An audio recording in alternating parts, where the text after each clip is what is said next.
entrepreneurs de France, chers entrepreneurs, Mesdames, Messieurs,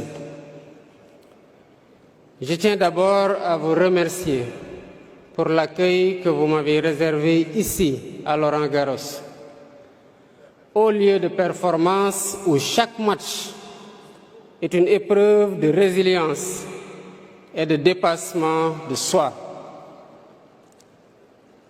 Il n'y a pas meilleur symbole pour illustrer l'esprit d'entreprise, fait de rigueur, d'endurance et de passion.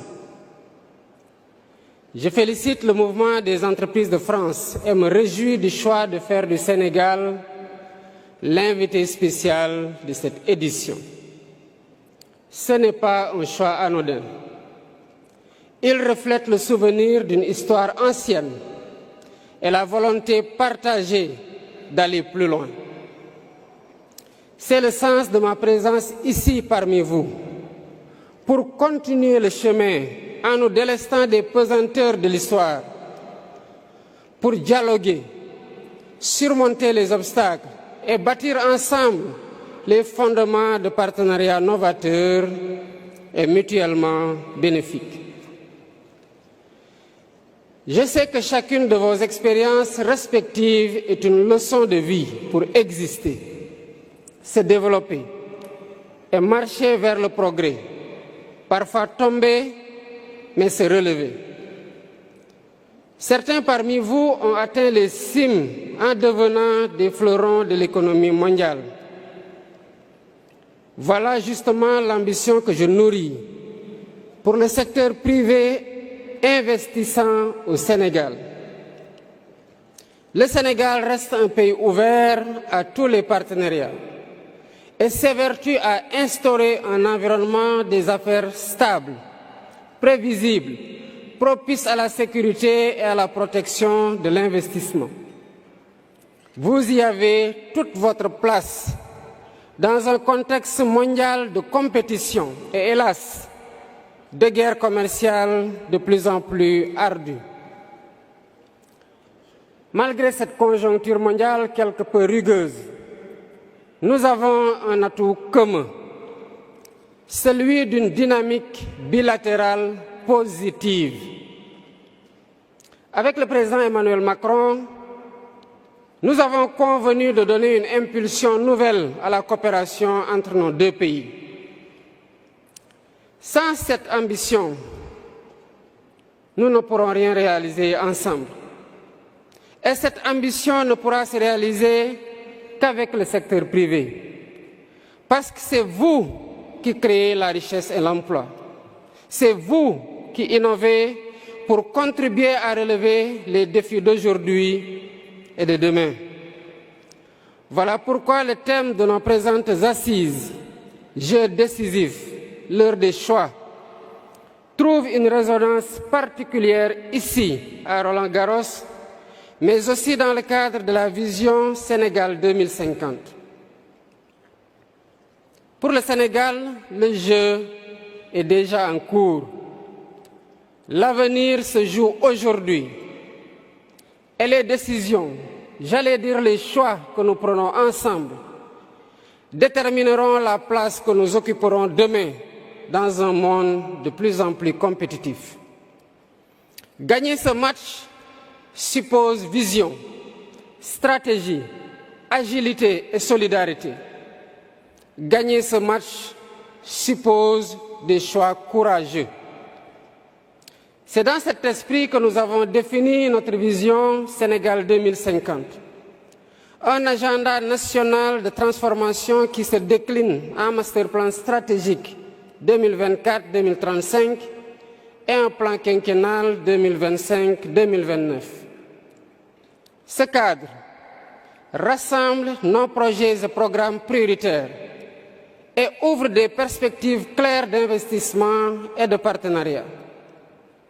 Il offre aux services privés de réelles opportunités d'investissement et de partenariat public-privé dans plusieurs secteurs. Mesdames, Messieurs, le Sénégal avance. Sa croissance est soutenue. portée par le secteur énergétique et par la mise en valeur progressive de ses ressources gazières et pétrolières. Dans le même temps, nous avons entrepris une gestion rigoureuse de nos finances publiques afin de préserver la soutenabilité de notre trajectoire et de renforcer la confiance des investisseurs. Nous veillons également à protéger le pouvoir d'achat de nos concitoyens et à maintenir un climat social apaisé, condition indispensable à l'investissement et au développement. Et conscient que la compétitivité se joue aussi dans le cadre réglementaire et fiscal, nous avons lancé la révision de 3 codes. Le Code des investissements, le Code des douanes et le Code général des impôts. Pourquoi nous l'avons fait? L'objectif est clair, c'est d'alléger la fiscalité, simplifier davantage les procédures, renforcer la prévisibilité et améliorer significativement le climat des affaires. Mesdames, Messieurs, le nouveau Code des investissements proposera des incitations ciblées pour les secteurs stratégiques, tandis que la réforme du Code général des impôts visera à rendre notre système plus lisible, plus compétitif et mieux adapté aux réalités de l'entreprise. Pour le Code des douanes, il s'agit pour nous de moderniser le cadre juridique pour mieux répondre aux défis économiques et technologiques actuels sans constituer une contrainte pour les investisseurs et les entreprises. D'un autre côté, la lutte contre la corruption est également au cœur de mon agenda. Afin d'instaurer la confiance dans les institutions publiques et d'encourager un comportement responsable des citoyens et des entreprises. L'objectif étant, en ce qui concerne les entreprises, d'uniformiser les règles du jeu pour une concurrence plus saine. Ces chantiers s'accompagnent de mesures concrètes.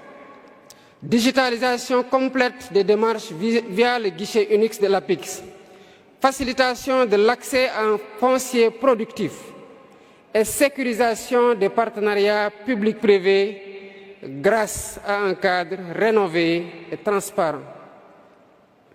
Dans le secteur de l'énergie, qui est un facteur clé pour l'investissement, nos capacités sont en constante hausse, avec une part importante des énergies renouvelables dans notre mix énergétique et la mise en exploitation de nos gisements pétroliers et gaziers.